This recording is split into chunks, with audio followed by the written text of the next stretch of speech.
जय हिंद सभी को बेटा। सबसे पहले तो आप सभी का हार्दिक अभिनंदन और स्वागत। और ये वीडियो मैंने बेसिकली बनाया है स्कॉलरशिप को लेकर के, ख़ास तौर पे समाज कल्याण विभाग की स्कॉलरशिप को लेकर के।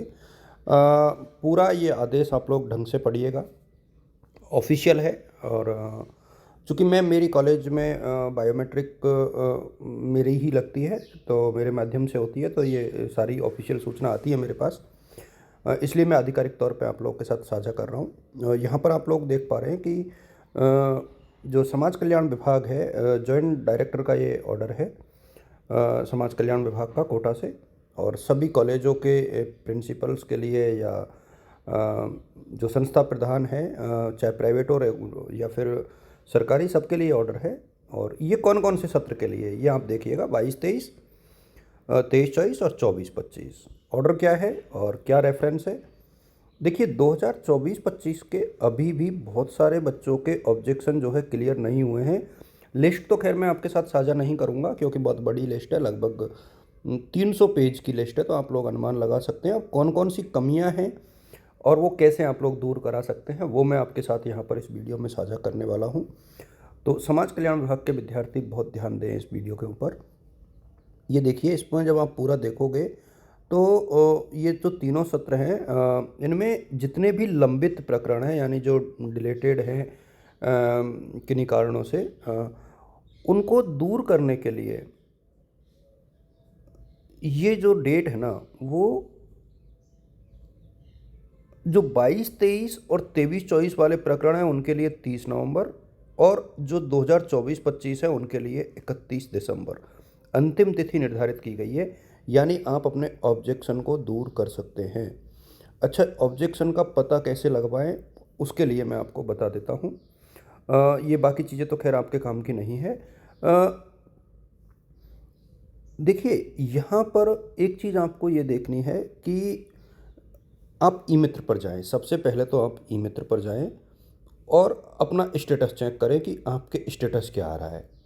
यदि ऑब्जेक्शन आ रहा है इंस्टीट्यूट का, तो क्या ऑब्जेक्शन है, जैसे मार्कशीट का है या बायोमेट्रिक का है। यदि बायोमेट्रिक का ऑब्जेक्शन है, यानी आपने एक भी बार बायोमेट्रिक नहीं लगवाई है, तो आप अपने कॉलेज में जाएं। ध्यान रहे, यदि बायोमेट्रिक नहीं लगवाई है तो आप लोग कॉलेज में जाएं। और इसके अतिरिक्त यदि आपने बायोमेट्रिक के अलावा, मैं दूसरी चीज़ और आप लोग के साथ साझा कर रहा हूँ, जैसे किसी का आईएफएससी कोड गलत है, यानी स्कॉलरशिप के लिए बिल जनरेट हो गया लेकिन अकाउंट नंबर गलत है, आईएफएससी गलत है, तो आप क्या करेंगे,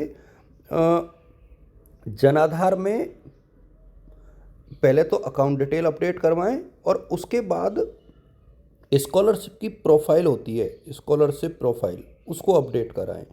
जब आप स्कॉलरशिप की प्रोफाइल अपडेट कराएंगे तो ऑटोमेटिकली जो है आपकी डिटेल ठीक हो जाएगी और आपकी स्कॉलरशिप आपके अकाउंट में आ जाएगी।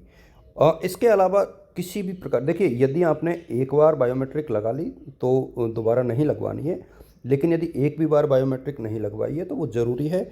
ध्यान रहे, 22-23 वाले बच्चे और 23-24 वाले बच्चों के लिए जो इस लेटर की लैंग्वेज के हिसाब से मैं समझ पा रहा हूँ, वो 30 नवंबर है 22-23, 23-24 के लिए, और 24-25 के लिए 31 दिसंबर है।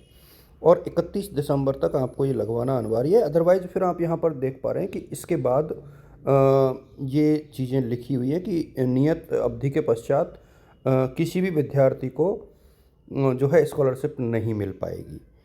ठीक है, ये बहुत सख्त लैंग्वेज है एक प्रकार से। यहाँ पर आप लोग देख पा रहे हैं जो संयुक्त निदेशक है उनके सिग्नेचर और जो डिटेल्स हैं वो साझा की गई हैं। तो मुझे लगता है कि आप लोगों को, सभी बच्चों को ये देखना चाहिए इस स्कॉलरशिप के बारे में, और जो भी आपके स्कॉलरशिप में डाउट्स हैं वो दूर करने चाहिए। और ऑब्जेक्शन जैसे ही दूर होगा उसके बाद आपकी स्कॉलरशिप आपके खाते में आना शुरू हो जाएगी। आप सभी को शुभकामनाएं रहेंगी मेरी तरफ से। Wishing you all the best, good luck, thank you so much.